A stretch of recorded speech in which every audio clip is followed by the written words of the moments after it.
donc aujourd'hui un live un peu spécial, c'est la première de cette émission Common Geeks, si vous avez suivi un petit peu mes réseaux, pour certains, vous savez que ça fait 1 mois que je travaille sur cette émission, même plus en réalité, parce que ça fait plus longtemps que j'y pense, mais du coup, ça fait vraiment un gros mois, on va dire, que je travaille la chose à fond.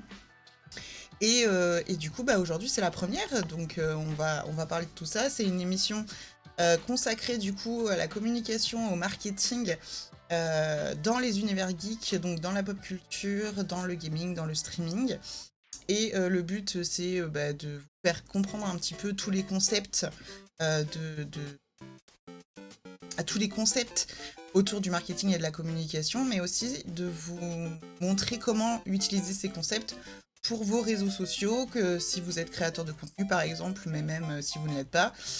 Voilà. Et puis le but aussi, c'est d'essayer de faire valoir aussi mon expertise, mon expérience, et pourquoi pas de proposer d'autres choses après. Donc voilà, donc comment va se dérouler cette émission? En 4 parties, il y a 4 parties différentes. Une première partie où je vais vous décortiquer un petit peu une tendance actuelle sur les réseaux sociaux et sur un sujet un petit peu polémique parfois, c'est l'IA générative. Donc je vais vous parler de d'autres petites tendances, mais on va se concentrer sur celle-ci. Ensuite, il y aura une deuxième partie où on parlera de la campagne de communication de la ZILAN 2025. Comment est-ce qu'un événement comme la ZILAN communique via les réseaux sociaux pour son événement. La troisième partie, on aura donc mon invité, parce que chaque émission, j'aurai un invité différent, soit du domaine de la communication, soit du domaine du gaming. Et là, ce soir, du coup, on accueillera Marianne, qui est une community manager spécialisée dans la communication avec et pour les neuroatypies. Et c'est aussi une geek et une gameuse, donc on va aussi parler avec elle de tout ça. Et enfin, on terminera l'émission avec la dernière partie. Ça sera l'analyse du compte Instagram de Monsieur Ira Elias, que certains connaissent bien et qui est dans le chat. Donc, on fera son audit de compte Instagram. Donc, vous allez participer dans le chat sur cette partie-là. Donc, la dernière, l'audit, vous allez travailler vous aussi. Je vous montrerai en fait des éléments de son compte Instagram et vous devrez du coup essayer aussi de jouer mon rôle et de voir comment est-ce que vous auriez amélioré la chose, qu'est-ce que vous auriez modifié, etc., avec des conseils. Et après, moi, je vous donnerai du coup mes conseils à moi et qui peuvent vous servir aussi pour vos réseaux sociaux.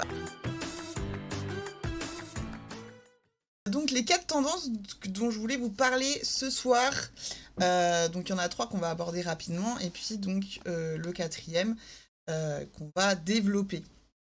Donc l'indémodable, le trendjacking, donc 2000... Coucou Ariane coucou, j'espère que tu vas bien, merci d'être là. Allez, le petit sub, ça régale, trouble. Merci beaucoup pour tes encouragements, merci beaucoup pour le sub et la confirmation. Enfin, la confirmation, c'est déjà ton 3e mois, merci beaucoup. Donc, le trendjacking, comme dans son nom l'indique ou pas pour les non-bilingues, il y a le mot trend dedans. Donc, le trendjacking, c'est utiliser les trends. Ça se fait beaucoup sur TikTok, mais ça peut aussi se faire sur Instagram et sur YouTube. Il y a aussi des trends qui sont spécifiques à TikTok et spécifiques aux autres réseaux. Donc le trendjacking, c'est suivre les tendances et l'actualité. Donc soit à travers des sons populaires, soit des montages aussi populaires, des façons de monter sa vidéo particulière. Et puis des sujets d'actualité, des sujets importants qu'on les utilisateurs du coup vont réutiliser de façon répétitive, et du coup ça fait que tout le monde en fait s'approprie cette trend. Ça existe depuis très longtemps sur les réseaux sociaux, mais c'est toujours une tendance qui se confirme. En deuxième tendance, il y a les micros et les nano-influenceurs. Donc ça peut parler à tous les streamers et streameuses du chat. Aujourd'hui, on a une tendance dans le marketing, au niveau des marques, à aller vers des influenceurs qui sont plus petits. On n'a plus besoin d'avoir des milliers et des milliers d'abonnés. pour intéresser des marques. Donc pour vous dire, les micro-influenceurs, c'est les gens qui ont moins de 10 000 followers. Et les nano-influenceurs, c'est ceux qui ont moins de 100 000 followers. Alors évidemment, c'est déjà des nombres importants, mais on cherche plus, enfin les marques ne cherchent plus forcément à utiliser, enfin ou à travailler avec des influenceurs qui ont voilà, des millions d'abonnés ou plus de 100 000 abonnés. Il y a aussi l'intérêt des micro-influenceurs et des nano-influenceurs, c'est qu'ils ont des communautés plus soudées et donc du coup qui vont potentiellement plus acheter, hein, parce que c'est le but de sponsor, les produits derrière. Donc c'est pour ça que ces influenceurs-là intéressent pas mal les marques. L'IA, donc, au cœur des créations de contenu, c'est ce dont on va parler après. Paradoxalement, pour du contenu plus authentique et pertinent, on va se servir de l'IA justement pour... on va s'aider de l'IA en fait et on va pas du coup utiliser à la place... Enfin, l'IA ne va pas remplacer l'humain, rassurez-vous. Et enfin, donc la quatrième tendance, c'est le small event irréel. Donc là encore, je traduis. Ça va être les événements qui sortent du virtuel, du coup, qui nous déconnectent bizarrement des réseaux sociaux, mais en petits groupes. Donc on va utiliser les réseaux sociaux et, pour se réunir, en fait, et se retrouver dans la vraie vie. Et les marques ont bien compris l'intérêt de ça, c'est que ils vont créer des événements assez intimistes, avec très peu d'élus. Et donc, du coup, ça va faire monter la hype. Et forcément, ça va créer un effet de buzz parce que il y aura souvent des influenceurs, mais pas que, certaines personnes seulement qui vont être choisies pour euh, pouvoir participer à ces événements-là. Donc, du coup, forcément, ça permet de réunir des fidèles clients et aussi d'attirer de nouvelles personnes, du coup, notamment avec les influenceurs. Je sais pas si j'ai été très claire, j'essaye de pas trop suivre mes notes, de pas trop lire mes notes. Et du coup, n'hésitez pas à poser aussi quelques questions dans le chat si vous avez besoin, si je vais trop vite, si des choses comme ça. Euh, Ça doit être aussi un petit peu interactif, hein, c'est pas qu'une masterclass. Donc, aujourd'hui, on va décortiquer la tendance de l'IA générative. Donc, pourquoi je précise à chaque fois l'IA générative, c'est qu'il y a plusieurs sortes d'IA. Là, on va parler surtout de l'IA générative. Je vais expliquer du coup ce que c'est justement. Ça sent que tu as travaillé énormément dessus. Ouais, bah merci Trouble. Et puis oui, après, bon, j'ai l'habitude aussi d'expliquer, de vulgariser mon ancien... Pour ceux qui ne savent pas, je me présenterai un peu plus. C'est vrai que je me suis même pas présentée, mais du coup, je suis une ancienne prof. Donc j'ai encore quand même ce truc d'expliquer et de rendre ça un petit peu... de décortiquer les choses pour que ça soit un peu plus... C'est nickel tout plein. C'est très clair, chef. Merci beaucoup. Donc l'IA générative, c'est comme son nom l'indique, c'est donc un IA, c'est quelque chose d'automatisé, mais qui va générer quelque chose. D'accord. Je vous ai mis quelques chiffres pour que vous donniez un petit peu une idée sur l'IA générative. D'après, je cite mes sources, l'AI Index Report 2025 de l'Université de Stanford, donc c'est très sérieux. Il y a 78% aujourd'hui des entreprises qui ont adopté l'IA générative à travers le monde, contre 55% en 2023. Donc on est passé en 2023 à 55% des entreprises pour aujourd'hui 78% des entreprises. Donc c'est assez énorme. On se croirait en chronique radio. C'est un peu ça, ouais. D'ailleurs, il y a pas mal de clips qui vont sortir de la chronique de lundi à la radio. Parce que je suis aussi chroniqueuse à la radio, dans une radio locale, donc RCM2 pour la citer, de façon régulière. Petit aparté. Donc 78% des entreprises, c'est énorme. Ça veut dire que l'IA générative, c'est de plus en plus utilisé, mais aussi de plus en plus intéressant. Forcément, puisque l'IA se développe aussi, donc ça va apporter des outils en plus. Ensuite, un autre... Oui, parce que aussi, les IA sont de moins en moins coûteuses vu qu'elles se développent, et donc du coup, ça, forcément, les entreprises s'y intéressent encore plus. 40%, il y a plus de 40% des dirigeants d'entreprise qui signalent une productivité accrue grâce aux automatisations mises en place avec l'IA. Donc 40%, c'est quand même assez, aussi un chiffre qui est assez intéressant et assez important. Donc ça veut dire que dans ces entreprises-là, il y a quand même 40% des chefs d'entreprise qui sont contents de l'IA et qui montrent qu'il y a du coup une productivité différente, mais qui est forcément accrue. Parce que du coup, l'IA ne remplace l'humain pour certaines tâches, mais pas totalement. Et en plus, on verra que il faut quand même la guider pour que ça fasse quelque chose d'intéressant. 123 millions d'utilisateurs uniques par jour en 2025 pour ChatGPT. Donc 123 millions, je répète, parce que 123 millions d'utilisateurs uniques, donc ça veut dire qu'ils se connectent une fois, par jour pour ChatGPT. C'est assez quand même énorme en sachant que il n'y a pas que ChatGPT, il y a aussi des concurrents qui font la même chose. J'en parlerai d'un tout à l'heure, justement. Donc ça, c'est juste pour ChatGPT, qui quand même est un des plus gros outils d'IA générative aujourd'hui. C'est aussi, ça montre aussi quand même l'importance de l'IA aujourd'hui dans la société. Et je finirai mon introduction, les autres chiffres, je vous en parle juste après, par dire que au niveau du marketing, aujourd'hui, il y a très peu de personnes qui n'utilisent pas les IA génératives pour avoir des idées de contenu, pour brainstormer, pour voilà, plein de choses. On est pas mal aussi solo dans le marketing ou dans la communication. On travaille beaucoup aussi de chez moi, mais pas que. Voilà, je vois Ira qui dit qu'il en fait partie. Donc, je pense que c'est aussi en lien avec ton boulot. Donc, en fait, quand on est dans des métiers qui sont un peu comme ça, travaille aussi beaucoup en solo, bah, c'est vrai que ChatGPT, par exemple, c'est un peu un humain bis, un humain tiers qui va nous aider à un peu... finalement, c'est un peu un miroir quand même, parce qu'il nous aide à décortiquer nos propres idées, nos propres pensées, et, euh, et à nous fournir aussi des idées qu'on aurait pu avoir, mais bah, il nous les fournit bien plus rapidement.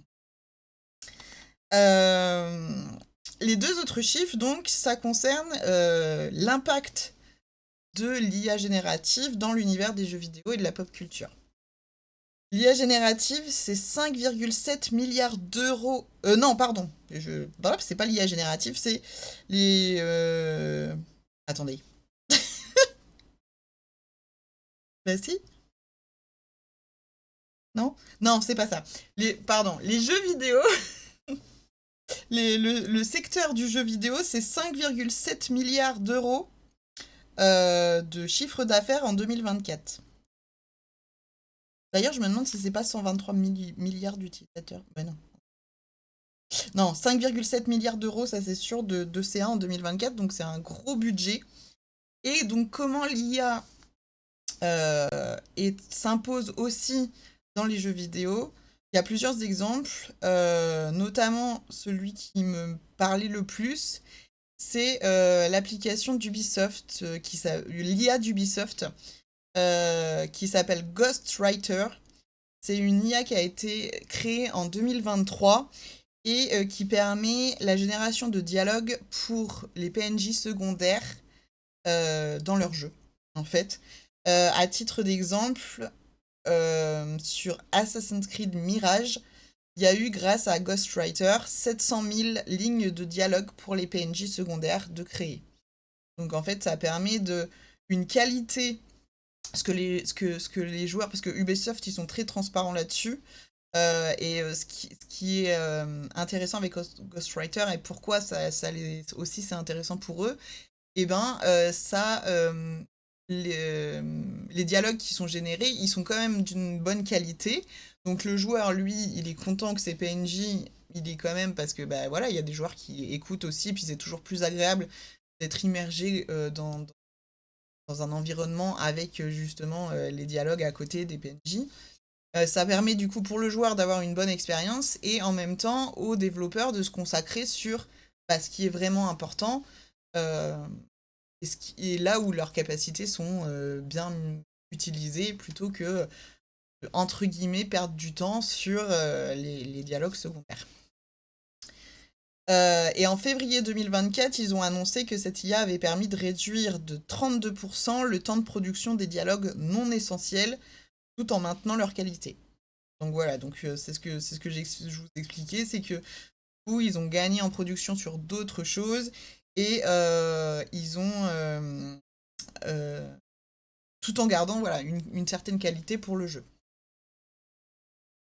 De toute façon, je suppose qu'il y a des spécialistes en storytelling qui repassent derrière afin d'assurer la cohérence.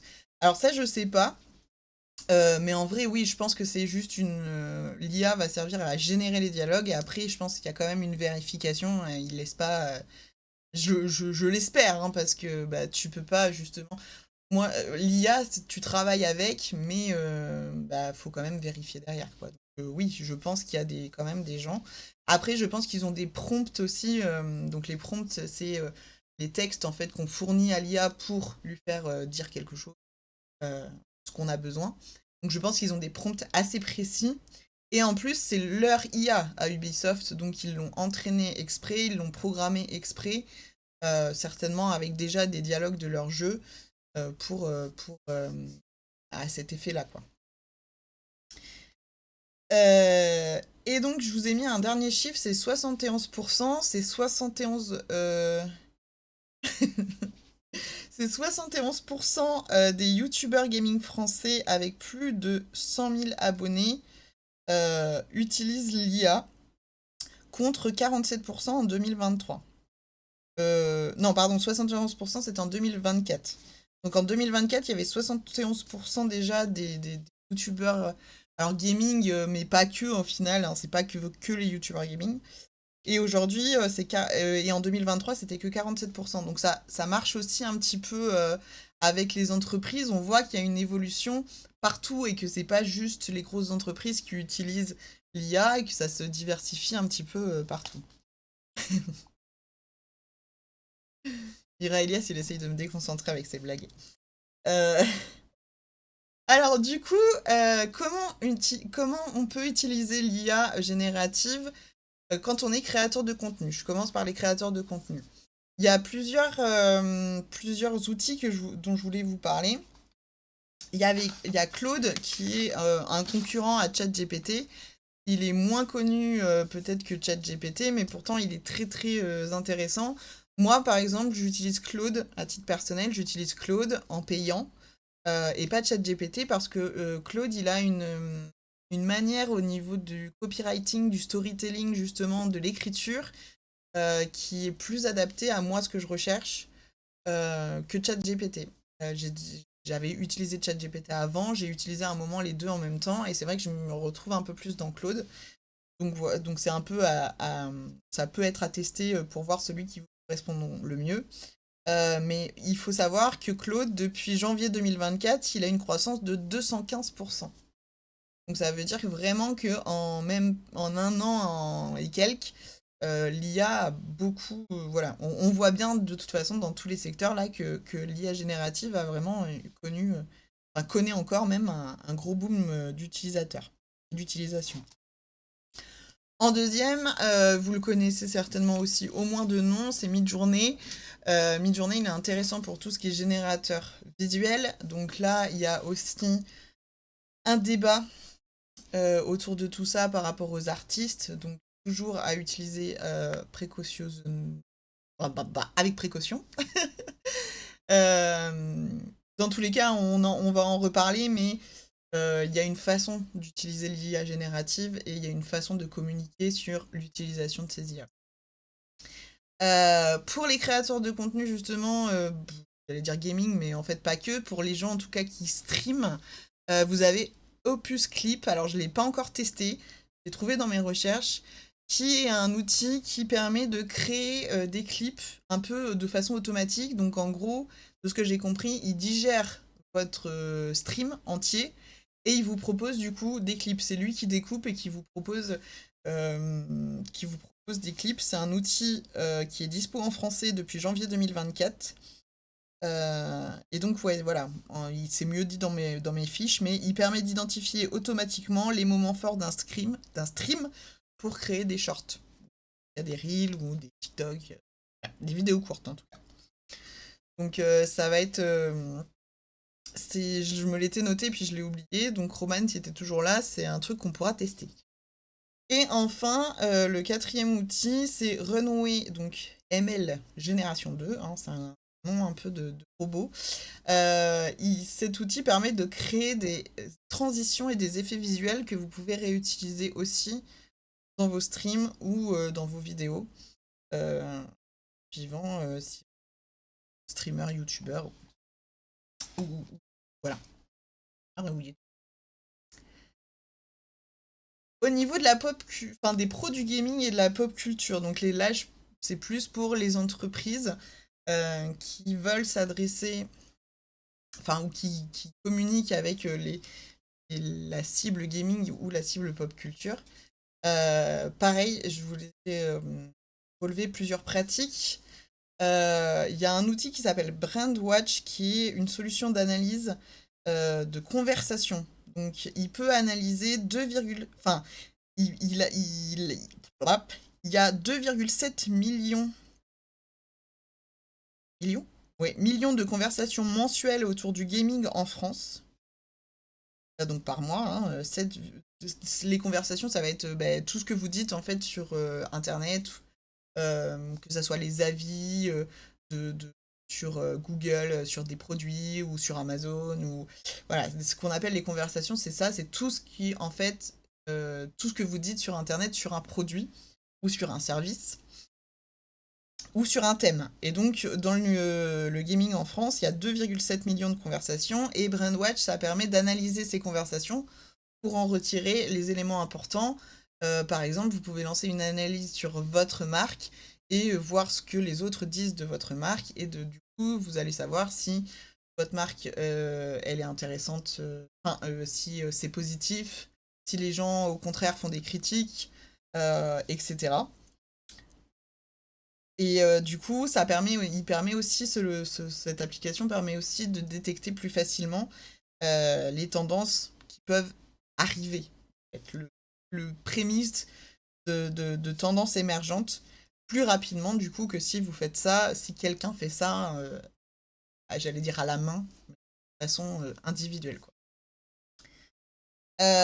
On peut aussi utiliser l'IA pour les relations clients. Donc, dans un rapport d'Adobe Digital, les Adobe Digital Trends de 2024, il y avait 82% des spécialistes marketing dans le secteur du divertissement qui utilisent du coup l'IA pour les relations clients.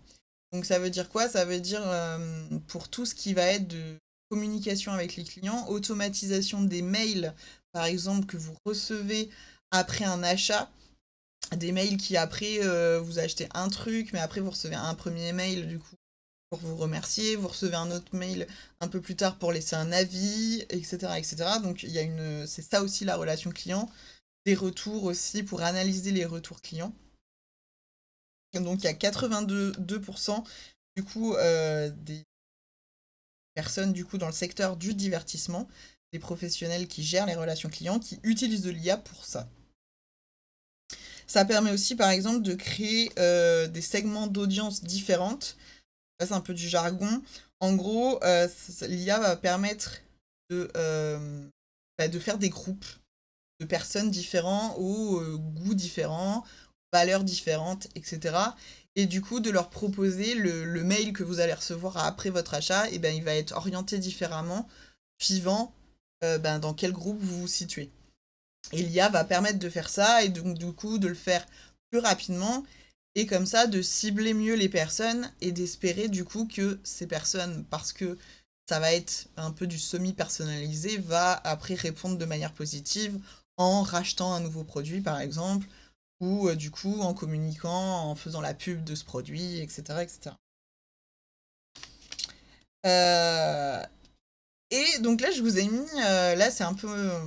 j'ai un peu pété mon crâne, je me suis imaginé un truc sur comment on pourrait utiliser l'IA. J'ai repris une campagne, donc il y a quelques... C'était en quoi je vais vous dire ça, c'était en 2024, je crois. 2023. Il y a Coca-Cola qui avait fait une collaboration avec Riot Games et League of Legends. Et ils avaient créé du coup l'Ultimate, le parfum entre guillemets Ultimate. C'était donc un Coca, bah, voilà, c'est marqué dessus, hein, c'était un Coca zéro. Mais ils avaient appelé ça l'Ultimate pour jouer avec, enfin pour collaborer avec League of Legends. Et je me suis imaginé comment dans cette campagne on aurait pu incorporer l'IA générative. On aurait pu utiliser l'IA pour générer un skin personnalisé. C'est-à-dire que du coup, les utilisateurs auraient pu aller sur le site de Coca-Cola, par exemple, ou le site de Riot Games, et avec une IA, générer donc leur skin personnalisé en le décrivant. Et du coup, ça leur aurait fait une image voilà, une visuelle de leur skin qu'ils auraient pu ensuite partager sur les réseaux sociaux.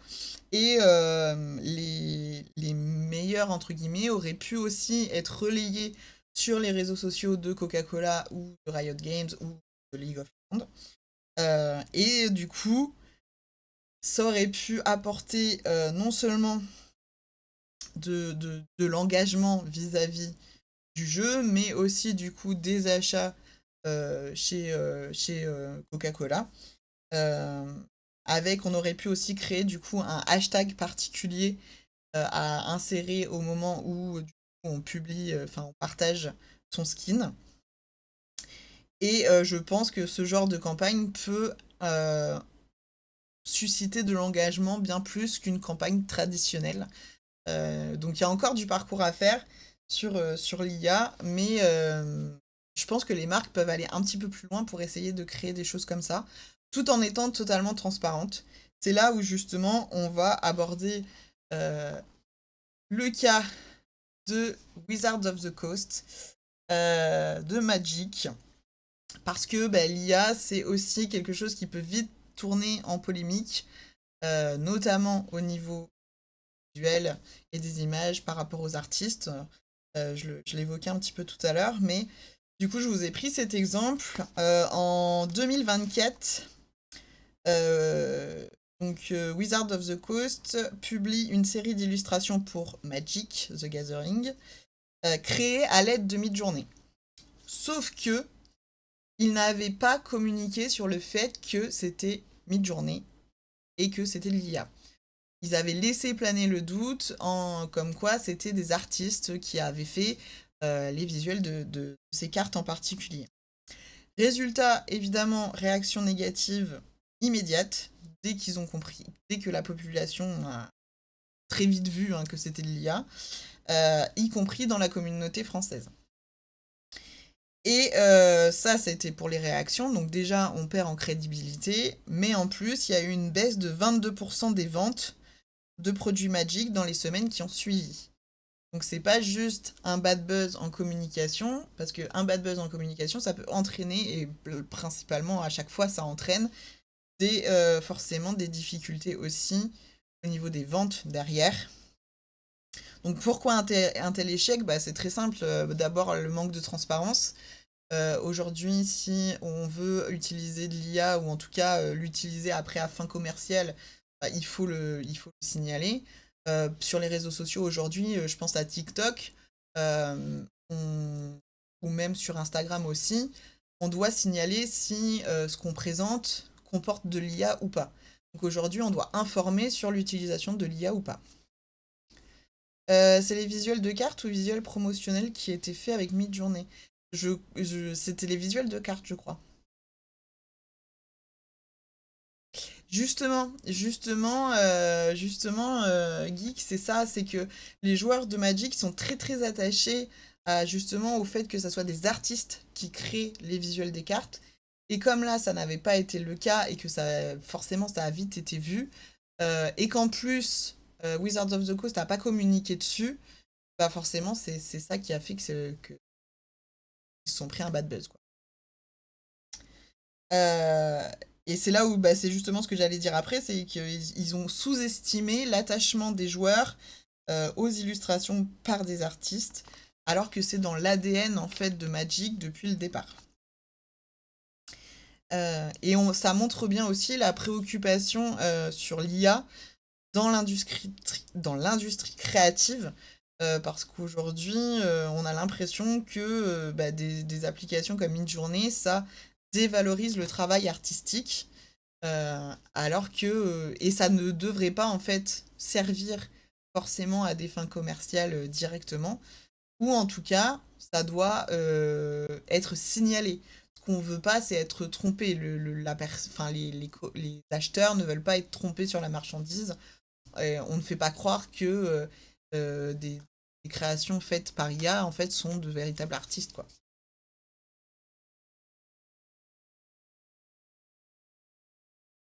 Ah, bah après, ouais, je pense que c'est comme tout le monde, tu vois. Ils se sont dit que l'IA, ça coûtait moins cher, que c'était plus rapide. Et puis, bah voilà, c'est la période où ça commençait vraiment il y avait vraiment un boom autour de l'IA par rapport aux images. Je pense qu'ils ont voulu tenter, mais ils ont tenté, ils ont perdu. Et ils ont mal géré le truc. Euh, mais apparemment, ils ont quand même retenu la leçon, puisqu'ils ont élaboré une politique d'utilisation éthique de l'IA qui respecte le travail des artistes, et ils ont reconnu, je cite, l'importance cruciale de la transparence et du respect des attentes de la communauté concernant l'authenticité artistique. Donc, en théorie, ils ont compris la leçon. En théorie.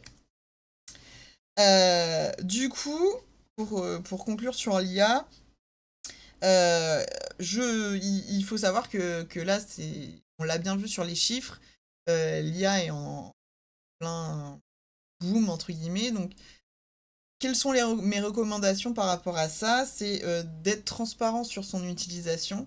On a le droit d'utiliser l'IA, elle est là, donc de toute façon, on ne pourra pas y échapper. Elle a elle a des atouts, mais il faut être transparent sur son utilisation.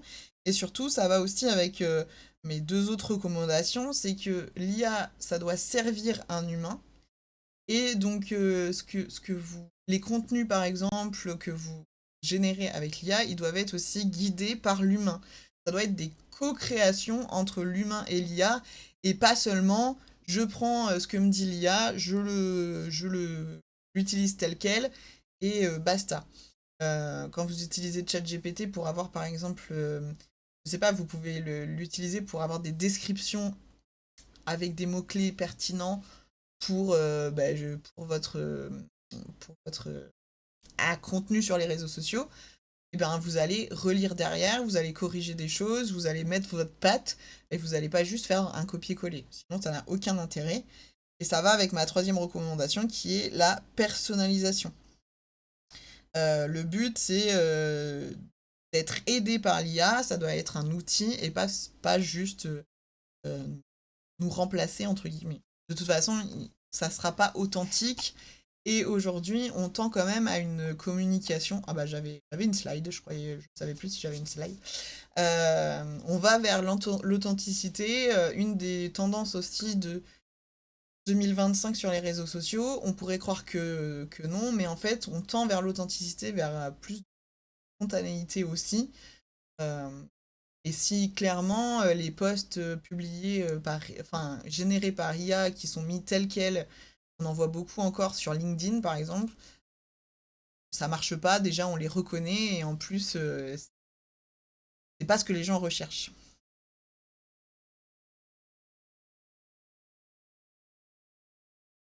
Oui, aussi. Oui, oui, peut-être que ça. Je pense que oui, ils ont sous-estimé de toute façon l'attachement. Euh, Magic a sous-estimé l'attachement fan et on pensait peut-être que ces visuels n'étaient pas importants. Ouais, ça se voit de ouf, les contenus générés à 100% par IA, pas par IRA.